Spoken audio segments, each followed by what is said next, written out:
एक एक जंगल में जग्गू चिड़ा और उसकी पत्नी लाडो चिड़िया रहते थे।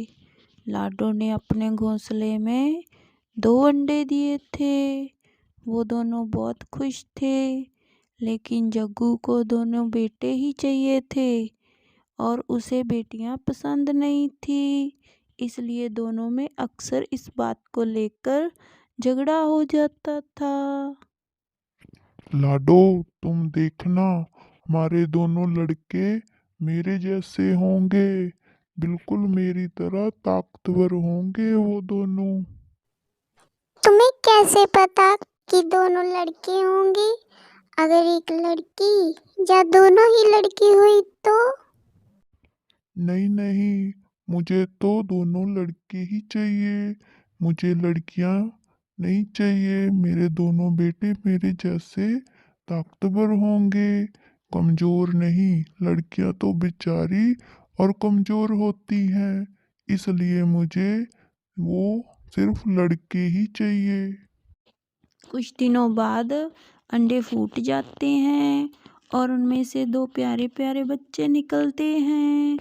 एक लड़का और एक लड़की होती है। जब जग्गू को पता चलता है कि अंडों से बच्चे बाहर निकल आए हैं और उनमें से एक बेटा है, तो वो बहुत खुश होता है, और एक बेटी हुई है तो वो बहुत नाराज हो जाता है। लेकिन वो अपने बेटे को देखकर बहुत खुश होता है और अपनी बेटी की तरफ देखता भी नहीं है। लाडो, तुम देखना, मैं अपने बच्चे के लिए अच्छे अच्छे फल लेकर आऊंगा और अच्छा भोजन खिलाकर उसे बहुत ताकतवर बना दूंगा मैं। जग्गू जब भी जंगल में खाने की तलाश करने जाता, तो वो अपने बेटे के लिए अच्छे अच्छे फल लेकर आता था। खाओ खाओ मेरे बच्चे, खूब खाओ फल तुम। मैं तुम्हें हर रोज अच्छे अच्छे फल लाकर दूंगा, जिन्हें खाकर तुम बहुत जल्दी और बड़े ताकतवर बन जाओगे। जग्गू जी, मुझे आपकी ये बात बिल्कुल अच्छी नहीं लगती। आप बेटे को खाना खिला ला कर देते हो, मगर अपनी बेटी को कभी पूछा भी नहीं, उसे कभी भी कुछ खाने के लिए ला के नहीं दिया। ऐसा क्यों?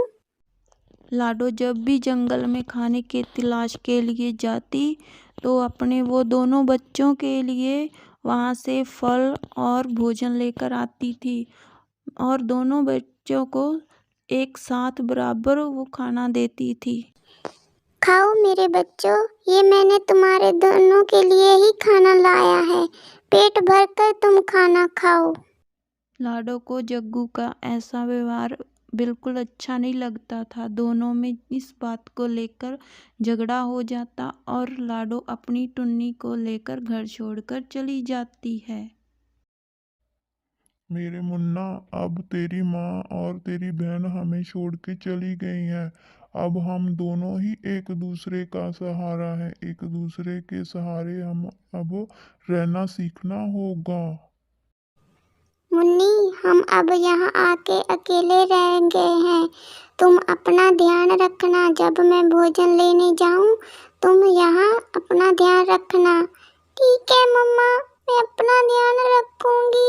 आप जल्दी से खाना लेकर आ जाना मम्मा, मैं अकेली रह जाती हूँ ना। ऐसे कुछ दिन बीत जाते हैं। एक दिन जग्गू पर एक चील अचानक से हमला कर देता है और उसे जख्मी कर देता है। चील का हमला इतना अचानक होता है कि जग्गू संभल नहीं पाता और चील हमला करके वहाँ से उड़ जाता है। जंगल के सभी पंछी आकर देखते हैं कि जग्गू को चील ने जख्मी कर दिया है और वो जख्मी हालत में पड़ा हुआ है। वो उसे अस्पताल जाने की बात करते हैं। जग्गू को एक वैन में लेकर अस्पताल ले जाया जाता है। जग्गू को अस्पताल में एक बेड पर लिटा देते हैं और उसका इलाज करते हैं। उसका इलाज एक नन्ही सी चिड़िया करती है। जग्गू को होश आ गया।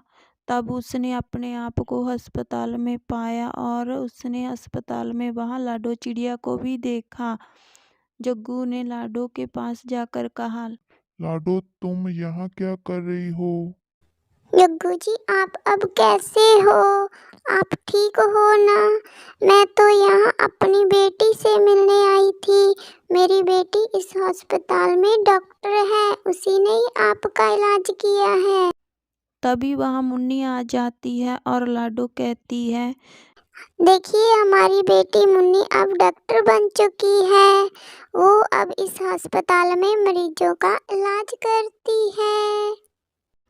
जग्गू को अपनी गलती का एहसास हो जाता है और वो कहता है, आज मुझे पता चला कि बेटियां बोझ नहीं और कमजोर नहीं होती, बल्कि वो तो अपने माँ बाप का नाम चमकाती हैं।